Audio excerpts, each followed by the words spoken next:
Back here live, CRS 2024, our last one at the Omni, but of course we're not done today. 6 to 10 tonight, we go over to the Wild Beaver Saloon, a tribute show, Show Dog and Friends for the late, great Toby Keith as well, raising money for a good cause out there, and artists flying in from everywhere to come out there and be there tonight at the Wild Beaver Saloon. We'll be broadcasting live, yours truly, and Alan Price here, hightidecountry.net, and our friends at KKTC, True Country 99.9. We did save the best for last. She said that. She definitely wanted to be here too as well.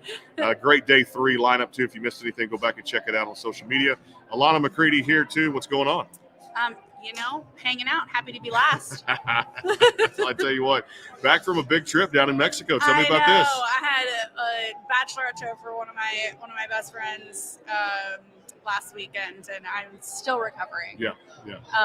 Tulum was good to us. It was a nice little break, but I literally landed Tuesday and have been doing this all week nonstop and shooting covers for singles, and that was a little break, and now we're off to the races for the next 9 months, I think. It's hard to believe the calendar's flipped to March now, too. Let's talk about the single. Of course, get ready to come out with some new music. Kind of elaborate on that for us. Yes, I'm so excited. The next single is called Easy. It is off of the new EP, so I'm also releasing a full project this year, later this year. Easy is going to be the first one. I think, hopefully, announcing the release date for it in the next couple days here. But it will be for sure April at the latest. And it's a little country pop moment that I'm really excited about. It's cool. I've been teasing it on social media a little bit, so people have been really excited. So I'm excited. Talk about this, losing a pioneer in country music. I didn't believe it when I first saw it. But obviously, Toby, passing on, better place now too as well, not having no pain anymore. And exactly. The legacy leaving on country music. Were you a huge fan?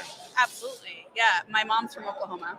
So I actually met him a few times because I have family in Oklahoma, and so his kids grew up with my cousins playing sports together and everything, and he was my cousin's baseball coach, and it was just so cool because anytime that we were there, everyone just treated him like he was just a dad, treated him like a normal dad.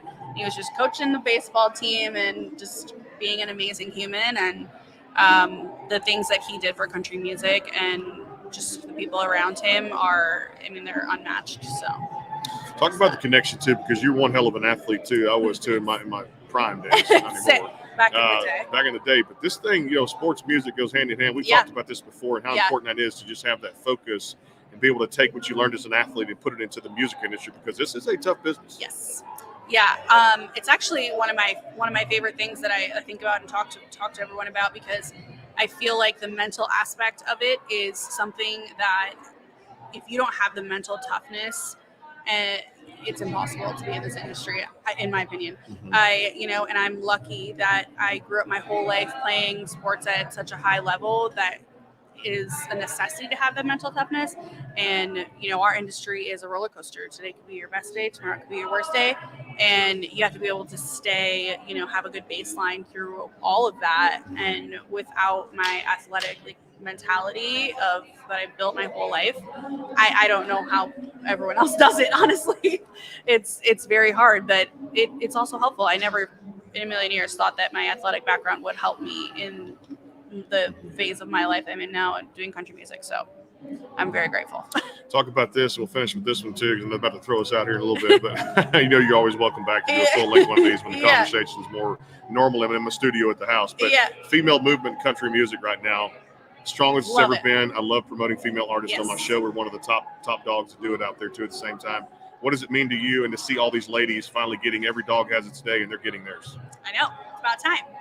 I grew up listening to all the powerful women in country music from the 90s and, early 2000s. And, I taught myself how to sing listening to Martina and Shania and Trisha and all of those amazing women. And I feel like we're kind of having a flip back to that. And I love it. There's so many talented women in country music, and there is room for all of us. So I'm glad that everyone is kind of highlighting that again. Well, I can't wait to have you back.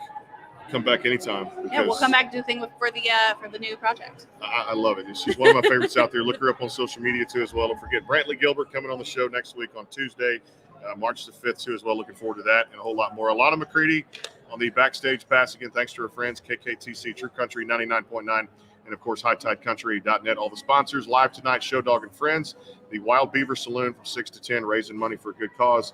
Late great Toby Keith, man, God rest your soul. We'll see you tonight out there with a lot of great artists too as well. More coverage. CRS 2024 rolls on. We're done at the Omni. Headed to the Beaver in a few hours. Stay